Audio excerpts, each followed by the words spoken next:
আজি এনেকুৱা এটা কাহিনী শুনাম আপোনালোকৰ চকু থিয় হৈ যাব। এইটো হৈছে কি মানে জুবিন গাৰ্গৰ লগত একদম মানে প্ৰায় 70% মিলা এজন ব্যক্তিৰ বিষয়ে ক'ম। তেওঁ বৰ্তমান এই দুনিয়াত নাই। তেওঁ হৈছে জিম মৰিছন। জুবিন গাৰ্গ পুনৰ জন্ম লৈছিল নেকি বাৰু? কিমান সদৃশ, কিমান মিল থাকিব পাৰে এজন ব্যক্তিৰ লগত? আপোনালোকে ভিডিঅ'টো সম্পূৰ্ণকৈ চাওক, তাৰ পাছত কমেণ্টত আপোনালোকে উত্তৰখিনি দিব।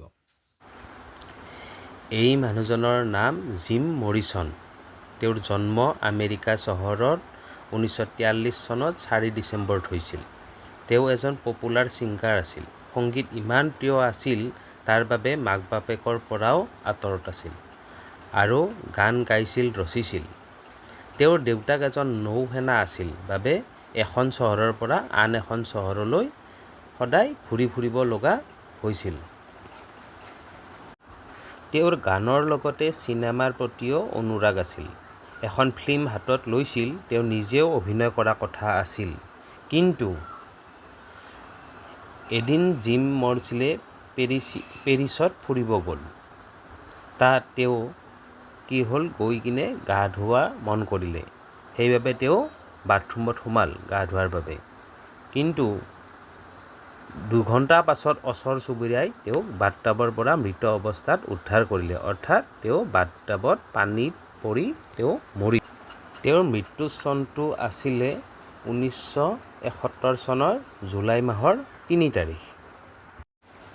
জিম মৰিছন মৰাৰ ঠিক 1 বছৰ পাছত আমাৰ সকলোৰে প্ৰিয় জুবিন গাৰ্গৰ জন্ম।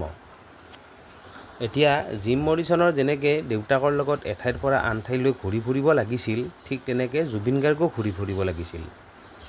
জিম মৰিছনে যেনেকৈ সংগীত ভাল পাইছিল, সংগীত ভাল পায়, সংগীত গান গাই ঘূৰি ফুৰে, ঠিক তেনেকৈ জুবিন গাৰ্গো সেই একেই। আৰু জিম মৰিছনৰো সপোন পূৰণ নহ'ল। এখন ফিল্ম বনাইছিল, সেইখনত তেওঁ অভিনয় কৰাৰ কথা আছিল, কিন্তু অভিনয় কৰিব নোৱাৰিলে। শেষত তেওঁ 27 বছৰ বয়সত মৃত্যুবৰণ কৰিলে। কেনেকৈ মৰিল? পানীত পৰি মৰিল।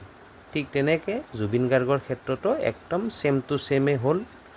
আৰু সিহঁত দুটাৰ প্ৰায় ফটোবিলাক দেখিলে গম পায়, মানে ষ্টাইলবিলাক একে, চকুৰ চাউনি একে, চকুৰ কাটিং প্ৰায় একে, চকুৰটো মোটামুটি একে।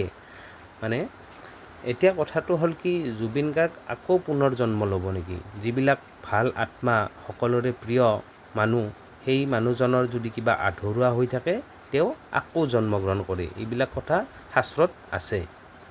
ধন্যবাদ।